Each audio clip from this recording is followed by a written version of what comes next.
స్థానిక సంస్థల ఎన్నికల వేళ కీలక పరిణామం చోటు చేసుకుంది. రాష్ట్రంలో స్థానిక సంస్థల ఎన్నికల నిర్వహణపై సుప్రీంకోర్టులో పిటిషన్ దాఖలైంది. తెలంగాణ హైకోర్టు ఇటీవల ఇచ్చిన ఉత్తర్వులను సవాల్ చేస్తూ వంగ గోపాల్ రెడ్డి సెప్టెంబర్ 29న సుప్రీంకోర్టులో పిటిషన్ దాఖలు చేశారు. ఈ మేరకు జస్టిస్ విక్రమ్ నాథ్ నేతృత్వంలోని ధర్మాసనం ఈ నెల 6న పిటిషన్పై విచారణ చేయనుంది.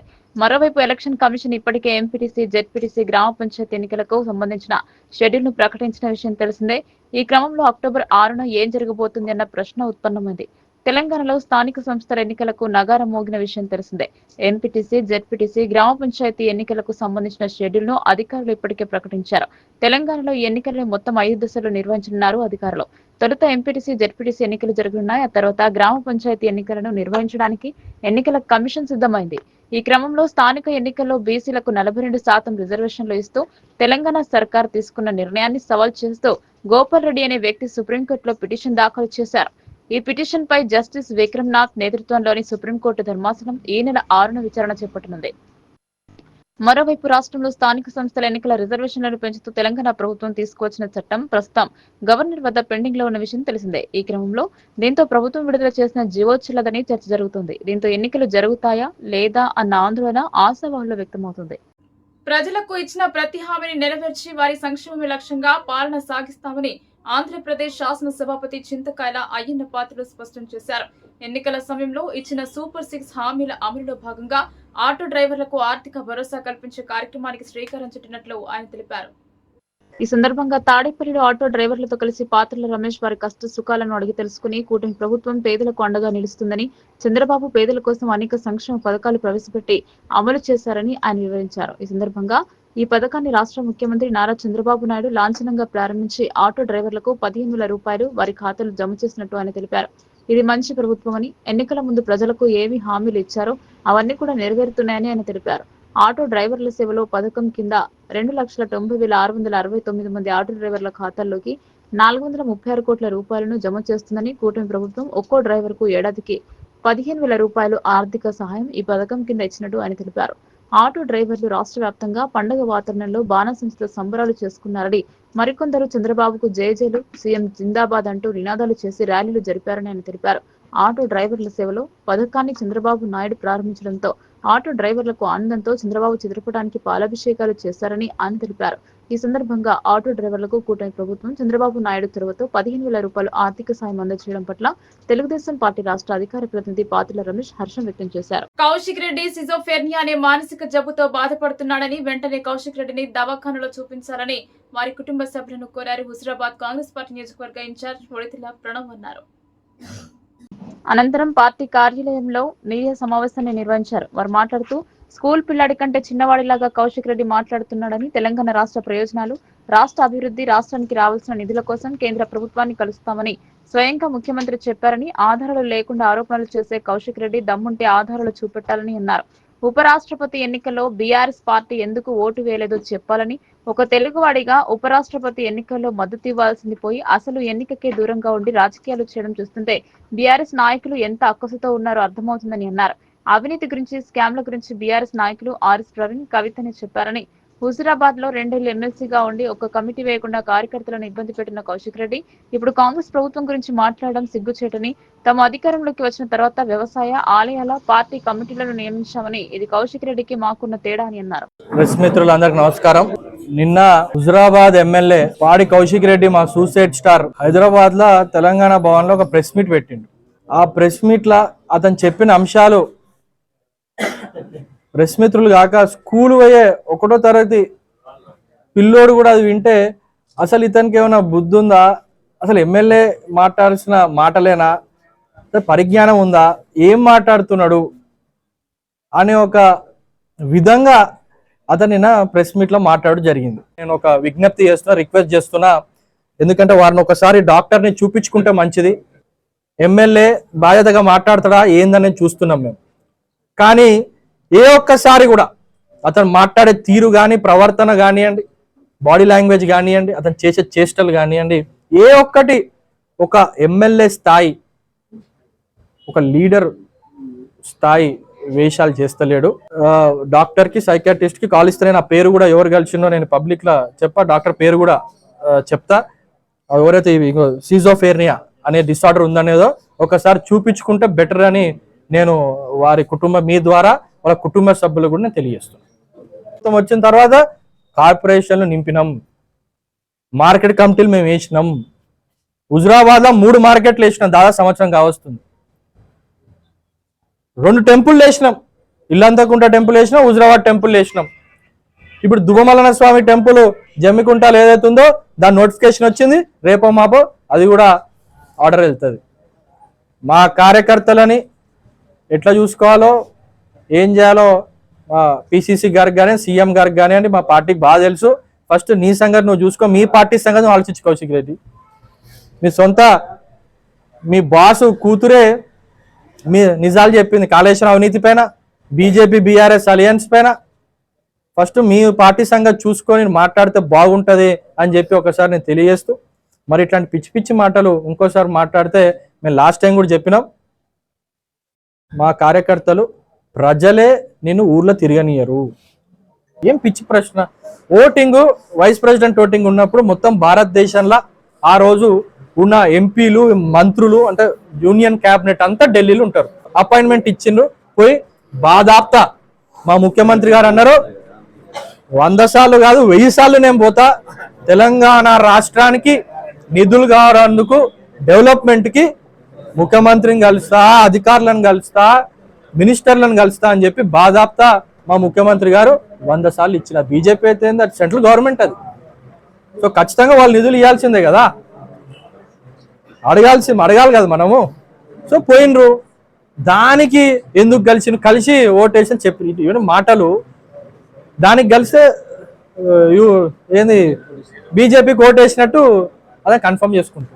అంటే మరి దీనికి మరి నేను కూడా చెప్పొచ్చు, బండి సంజయ్తోని కలిసి కార్లో తిరిగిండు, శంకుస్థాపన చేసుకున్నాడు అంటే ఏం దాని అర్థమైంది వాళ్ళిద్దరు ఒకటేనా? ఇక ఎందుకు మాట్లాడతా కౌశిక్ రెడ్డి ఇవన్నీ అక్కర్లేనివన్నీ. కొంచెమైనా కొంచెం బుద్ధి ఉండాలి, కొంచెం అవగాహన ఉండాలి, నాలెడ్జ్ పెంచుకోండి. ఇప్పుడు వాళ్ళ బాస్ వర్కింగ్ ప్రెసిడెంట్ కూడా అట్లనే మాట్లాడుతుండే ఈ మధ్య. నేను చెప్పిన ఇతను గాలి సోకి ఇప్పుడు ఇట్లా ఇప్పుడు నేనైతే అసలు తారాస్తాయి నాకు తెలిసి. ఇప్పుడు నేను అడుగుతున్నా వర్కింగ్ కేటీఆర్ గారిని, మీరు ఆ ప్రెస్ మీట్ చూసి స్పందించండి. అంటే మీరు మీ ప్రభుత్వంలో ఉన్నప్పుడు మీరు పోయి బీజేపీ మంత్రులను కలవలేదా? ఎందుకు మాట్లాడతారు ఇవన్నీ? చెప్పిన వాళ్ళు ఎవరు పేరు చెప్పు, దమ్ముంటే నీకు. బట్టగాల్చి మీ చేసే కార్యక్రమం చేయకు, నువ్వు చెప్పు పేర్లు ఎవరు. నీకు ఆ 3 ఎంపీలు నీకు ప్రెస్ మీట్ పెట్టమని చెప్పింది కదా, నీకు దమ్ము ఉంటే ఫస్ట్ అది చెప్పు. ఈ అబద్ధాల ఆరోపణలు ఫస్ట్ మానే కౌశిక్ రెడ్డి. ఎవరు నమ్మరు, నీ పార్టీ వాళ్ళని నమ్ముతలేరు, నువ్వు గమనించలే అది. సో ఇట్లాంటి పిచ్చి పిచ్చి ఆరోపణలు చేస్తే సాయించాం కౌశిక్ రెడ్డి. నువ్వు బీజేపీ బీఆర్ఎస్ ఒకటే అని చెప్పి అనేక సార్లు మేము చెప్పుడు, దానికి సాక్ష్యం ఎవరో కాదు, సొంత కేసీఆర్ గారి కూతురు కవిత గారే, సీఎం రమేష్ గారే బీఆర్ఎస్ బీజేపీలో విలీనం చేద్దామని ప్రయత్నం చేస్తున్నారు, అడుగుతున్నారు అని చెప్పి వారే సీసీటీవీ ఫుటేజ్ వారు చెప్పిండ్రు. ఆర్ఎస్ ప్రవీణ్ కుమార్ గారేమో ఫోన్ ట్యాపింగ్ అయిందని వారు అంటారు. బర్రెల స్కామ్ల ఈడీఓలు కేసు విచారిస్తున్నారు. ఫార్ములా ఈ కేసులో కేటీఆర్ గారిని విచారిస్తున్నారు. మరి ఇవన్నీ వాస్తవాలు కాదా అని నేను అడుగుతున్నా. సమావేశంలో ఒక సైకాట్రిస్ట్ డాక్టర్ల ఈవెంట్లో నేను పోతే ఒక డాక్టర్ నాకు కలిసిండు. అతను సైకాట్రిస్ట్ ఇంకా కొంత సైకాలజిస్టులు వాళ్ళందరూ అక్కడ ఉన్నారు. మా కాంగ్రెస్ పార్టీ ఎంపీలట ఇతని ప్రెస్ మీట్ పెట్టమని చెప్పిండ్రు. ఎందుకు? వైస్ ప్రెసిడెంట్ ఎలక్షన్లు జరిగినాయి, దాంట్లో మా కాంగ్రెస్ పార్టీ ఎంపీలు బీజేపీ అభ్యర్థికి వైస్ ప్రెసిడెంట్ అభ్యర్థికి ఓటేసింది అనేది అతను ఆరోపిస్తున్నాడు. అది మరి రేవంత్ రెడ్డి గారు చేయమన్నారని చెప్పి అతను నోటుకొచ్చినట్టు అసత్యాలు మాట్లాడిండు. గ్రూప్ 1 పోస్టులు అమ్ముకున్నాడని చెప్తున్నాడు, యూరియా గురించి మాట్లాడుతున్నాడు, వైస్ ప్రెసిడెంట్ ఎలక్షన్లో మా ఎంపీలని బీజేపీకి ఓటేయమని చెప్తున్నాడు. అసలు ఏమైనా సంబంధం ఉందా అని అడుగుతున్నా కౌశిక్ రెడ్డిని. సార్ ఇతనికి ఒక డిసార్డర్ ఉంది. మేము ఎప్పుడు అంటాం నీకు ఒక ఫోబియా ఉంది కౌశిక్ రెడ్డికి. ఏం ఫోబియా అంటే అటెన్షన్ ఫోబియా. అతనికి ఒక మెంటల్ డిజార్డర్ ఉంది, దాని పేరు సైక్సోఫోర్నియా. సో మేము కౌశిక్ రెడ్డి గారికి చెప్తున్నాం, ఎందుకంటే ఈ రోజు నుంచి ఆ డాక్టర్ కూడా చెప్పిండు కాబట్టి మేము అతన్ని ఈ పిచ్చి పిచ్చి మాటలు మాట్లాడుతున్న అనేక సార్లు మేము అన్నాం. ఆరోపణలు చేసేటప్పుడు ఆధారాలు చూపెట్టు కౌశిక్ రెడ్డి అని చెప్పి అనేక సార్లు చెప్పినాం. నువ్వు గ్రూప్ 1ల పైన మాట్లాడినావు పైసలు తీసుకున్నాను, మరి పైసలు తీసుకున్న విషయం తెలియదా? ఎవరో కౌశిక్ రెడ్డి పైసలు తీసుకొని ఇక్కడ కానీ చెల్పూర్ మహేందర్ దగ్గర నుంచి 20 లక్షలు, వీణవంక కిష్టంపేట నుంచి మైపాల్ రెడ్డి దగ్గర నుంచి 20 లక్షలు, ఇవన్నీ వీడియోలు లేవా అని నేను అడుగుతున్నా. ఎవరికి ఇచ్చినా వాళ్ళ పెట్రోల్ పంప్ల ఆ తిరుమలగిరి పెట్రోల్ పంపులు ఇచ్చినా అని చెప్పి మైపాల్ రెడ్డి ఒప్పుకునే. ఒకటి, నువ్వు పైసలు తీసుకొని ఉద్యోగాలు ఇప్పిస్తా అన్నది నీ చరిత్ర అది.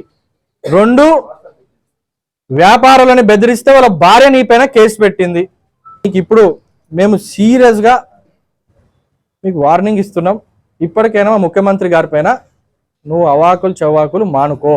ఏదంటే అది మాట్లాడితే ఊరుకునేది లేదు. బైరన్పల్లి గ్రామాన్ని వీర బైరన్పల్లిగా పిలిచే విధంగా గెజెట్ రిలీజ్ చేయిస్తానని భువనగిరి పార్లమెంట్ సభ్యులు చామల కిరణ్ కుమార్ రెడ్డి అన్నారు. తన ఎంపీ నిధుల నుండి బైరన్పల్లి బురుజు చుట్టూ, అమరుల స్తూపం చుట్టూ అభివృద్ధికి 10 లక్షల రూపాయలు మంజూరు చేస్తున్నట్లు తెలిపారు. గత 10 సంవత్సరాల కేసీఆర్ పాలనలో 8 లక్షల కోట్ల అప్పులు చేసినప్పటికీ ఇలాంటి చరిత్ర కలిగిన ఏ ఒక్క గ్రామాన్ని అభివృద్ధి చేయలేదని మండిపడ్డారు. నీళ్లు, నిధులు, నియామకాల పేరుతో సాగిన తెలంగాణ ఉద్యమంలో తెలంగాణ వచ్చాక 10 ఏళ్లలో నిధులు, నియామకాలు ఒక కేసీఆర్ కుటుంబంలోనే 5గురికే దక్కాయని అన్నారు. హరీష్ రావు దొంగల ముఠా అధ్యక్షుడని, గత 10 ఏళ్లలో లక్షల కోట్లు దోచుకుని నోటిఫికేషన్లు వేయకుండా కాలయాపన చేసి ఇప్పుడు కాంగ్రెస్ ప్రభుత్వాన్ని విమర్శిస్తున్నారని మండిపడ్డారు. కేసీఆర్ కుటుంబానికి నిజానికి ఎలాంటి తేడా లేదని, అప్పటి నిజాం ప్రజలను కాల్చి చంపాడని, కేసీఆర్ కాళేశ్వరం కూల్చి రాష్ట్రాన్ని యాగం చేశాడని విమర్శించారు. తెలంగాణ విమోచన దినం నాడు వీర బైరాన్పల్లిలో ఆగస్టు 28వ తారీఖు 1948లో 118 మంది బలిదానాలు చేసుకున్నారు. ఈ తెలంగాణ ఆ రోజు నిజాం పరిపాలన నుంచి విముక్తి కల్పించడానికి 118 మంది బలిదానాల మీద మనం ఈరోజు స్వేచ్ఛా వాయులు పీల్చుకుంటున్నామన్న విషయాన్ని నేను ఇక్కడికి మంత్రివర్యులు పొన్నం ప్రభాకర్ గారు, మా జిల్లా అధ్యక్షులు ఇన్ఛార్జ్ ఉమ్మూరు ప్రతాప్ రెడ్డి గారు ఇక్కడికి వచ్చి ఈరోజు ఆ కుటుంబ సభ్యులను కూడా సన్మానం చేసేటువంటి ప్రయత్నం చేస్తూ ఇక్కడ ఉన్నటువంటి ఊరి వారందరినీ కూడా ఆ రోజు ఊరి వారు పెద్ద మనుషులు చేసినటువంటి త్యాగం వల్లనే ఈరోజు తెలంగాణలో స్వేచ్ఛా వాయులు పీల్చుకుంటున్నామని, తర్వాత మీరందరూ ఈరోజు చూస్తున్నారు అంతమంది బలిదానం చేసుకున్నటువంటి తెలంగాణ ఉద్యమ సమయంలో కూడా 1600 మంది విద్యార్థులు బలిదానం చేసుకుని తెలంగాణ తెచ్చుకుని నీళ్లు, నిధులు, నియామకాల నినాదం. గత 10 సంవత్సరాల పాలనలో ఏ రోజు నియామకాల గురించి ఆలోచించిన పరిస్థితి కానీ, పరీక్షలు పెట్టిన పరిస్థితి కానీ మీరు చూసినట్టయితే పరీక్షలు పెట్టకపోతే పేపర్ లీక్లు అనే ఒక దరిద్రమైన సంస్కృతితో నడిపినటువంటి ప్రభుత్వాలకు ఈరోజు మీరు చూస్తున్నారు. నియామకాల విషయంలో నేను ముఖ్యంగా మాట్లాడాలనుకుంటున్నాను. గ్రూప్ 1 పరీక్షలు పెట్టాలన్న చిత్తశుద్ధితోటి ఇప్పుడున్న ప్రభుత్వం ఇక్కడ ఉన్నటువంటి ఊర్లలో ఉన్నటువంటి పిల్లల కోసం ఉద్యోగాలు ఇవ్వాలని పరీక్షలు పెడితే కావాలని రెచ్చగొట్టి కోర్టుకు పోయి స్టే తీసుకొచ్చి కేటీఆర్ గారు ఏమాత్రం జ్ఞానం లేని మాటలు, ఒక నాయకుడిగా, ఒక ముఖ్యమంత్రి కొడుకుగా, గతంలో మంత్రిగా వ్యవహరించినటువంటి వ్యక్తి 563 పోస్టులు పడితే అన్నిటినీ 3 కోట్లకు అమ్ముకుర్రు అని చెప్పిండు. కొంచెమన్నా జ్ఞానం ఉండాలి. తల్లిదండ్రులు ఊర్లల్లో 3 పూటలు బువ్వ తినకుండా పిల్లల కోసం అప్పులు చేసి వాళ్ళని చదివిస్తుంటే నీ ఆయాంలో ఉద్యోగం ఇయ్యక ఇప్పుడు ఇస్తే ఉద్యోగాలు వాళ్ళకు ఉద్యోగాలు రాకుండా ప్రయత్నం చేస్తున్నటువంటి ఈ దరిద్రపు ఆలోచన అంటే నీకు ఓటేయలేదనా? నేను ఒక్కటే చెప్తున్నా తెలంగాణ ప్రజలకు, ఈ గడ్డ వీర గడ్డ మీదకి వెళ్ళి ఫోన్ చేస్తున్నా, వీర బైరాన్పల్లి నుంచి ఫోన్ చేస్తున్నా, మరి మాట్లాడుతున్నా. నేను ఏమంటున్నా అంటే మీకు ఏమాత్రం చిత్తశుద్ధి లేదు. తెలంగాణ ప్రజలు మిమ్మల్ని 10 సంవత్సరాలు అధికారంలో కూర్చోబెడితే నీళ్లు, నిధులు, నియామకాల నినాదాన్ని తుంగలోకి తొక్కిందే కాక ఇప్పుడు ఓట్లు వేయలేదని చెప్పి, మీకు అధికారం ఇవ్వలేదని మీ యొక్క దరిద్రపు ఆలోచనలు, మీ యొక్క ఆలోచనలతోటి ఇంకెవ్వడు కూడా బాగుపడొద్దు అనేటట్టుగా మీరు ముందుకు పోతూ వ్యవహరిస్తున్నారు. ఇది తప్పు. రాజకీయాలలో ఓటమి గెలుపులు ఉంటాయి. ప్రజల మంచి కోసం పోరాటం చేయాలని చెప్పి నేను ముఖ్యంగా బీఆర్ఎస్ నాయకులకు చెప్తున్నా. పరీక్షలు పెట్టయనియండి, ఉద్యోగాలు రానియనియండి, జనాలకు ఇంద్రం మిల్లులు రానియండి. ఇంద్రం మిల్లులే కాకుండా రేషన్ కార్డులు, తర్వాత సన్నబియ్యం తింటుంటే ఓర్వలేని మీరు ఏం ప్రజలకు ఏం సమాధానం చెప్తారు? మిమ్మల్ని నమ్మి తెలంగాణ పోరాటం చేసి తెలంగాణ తెచ్చుకుర్రు. ఇంకా ఊర్లలో ఎన్నో సమస్యలు మా దృష్టికి వస్తున్నాయి. కాబట్టి ఈరోజు తెలంగాణ విమోచన దినం నాడు ప్రజాపాలన అందిస్తున్నటువంటి కాంగ్రెస్ పార్టీ తరఫున తెలంగాణ ప్రజలకు ఒకటి చెప్పదలుచుకున్నాం. మాకు చిత్తశుద్ధి ఉంది. గతంలో ఆ రోజు ఈ గడ్డ మీద 118 మంది బలిదానాలే కాకుండా 1600 మంది విద్యార్థుల బలిదానాల మీద ఉంటే చెప్తున్నాం. వీలైనంత వరకు ఒక్కరోజు కూడా శ్రమించకుండా తెలంగాణ భవిష్యత్ కోసం పనిచేస్తామని నేను తెలియజేస్తూ, మరొకసారి ఈ గ్రామానికి నన్ను ఆహ్వానించినటువంటి మా అన్న కొమ్మూరు ప్రతాప్ రెడ్డి గారికి